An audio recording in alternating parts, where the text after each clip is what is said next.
Hello everyone. CUET PG वालों के लिए गुड न्यूज़ है। उनके रजिस्ट्रेशन फॉर्म की डेट एक्सटेंड कर दी गई है ना।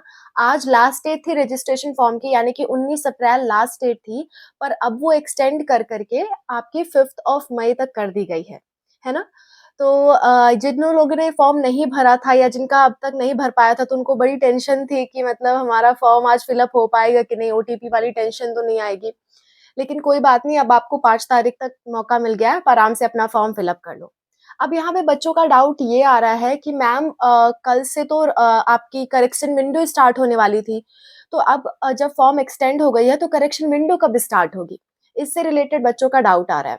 तो मैं आपको बता दूँ, करेक्शन विंडो आपकी 5 मई तक तो आपका रजिस्ट्रेशन चलेगा, उसके बाद आपकी करेक्शन विंडो ओपन होगी। यानी 6th ऑफ मई से लेकर के 8th ऑफ मई, सिर्फ 2 दिन का टाइम वो लोग आपको दे रहे हैं। 2 दिन में आपको अपना करेक्शन कर लेना है, ठीक है? तो आप बहुत एक्टिव रहना, जब भी मतलब आपकी रजिस्ट्रेशन खत्म होती है तो आप बहुत एक्टिव रहना, सिर्फ 2 दिन का आपको टाइम मिलेगा करेक्शन करने के लिए। तो कुछ भी करेक्शन आप करना चाहते हो तो वहाँ कर सकते हो, ठीक है? ओके। एक और बात, बच्चे मुझसे अक्सर करके पूछ रहे हैं कि मैम करेक्शन करने में हमें फीस लगेगी कि नहीं लगेगी? तो मैं आपको बता दूँ, करेक्शन करने में जनरली कोई फीस नहीं लगती है।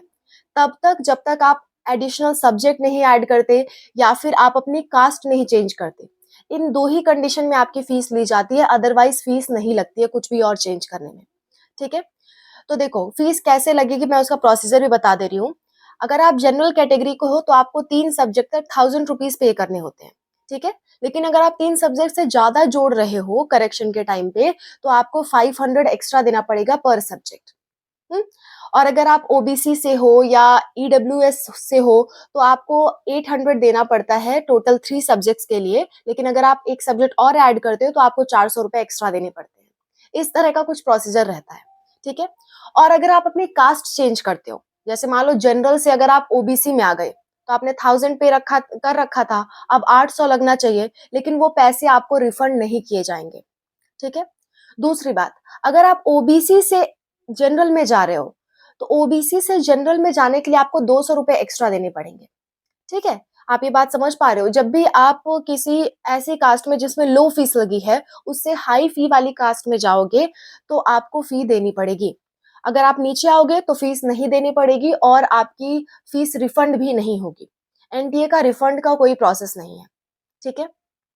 अच्छा, तो ये बातें आपको क्लियर हो गई होंगी। और कोई भी तरह का आप करेक्शन कर रहे हो, कोर्स ऐड कर रहे हो, यूनिवर्सिटी ऐड कर रहे हो, तो इन सब के लिए आपको फी पे करनी नहीं पड़ती है। मम्मी का नाम चेंज कर रहे हो, पापा का नाम चेंज कर रहे हो, कुछ भी कर रहे हो, उसके लिए कोई फी नहीं लगती है। सिर्फ 2 ही कंडीशन में फी लगती है, वो मैंने आपको बता दी, ठीक है?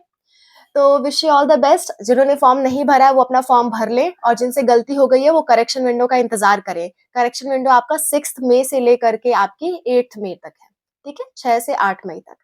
ओके।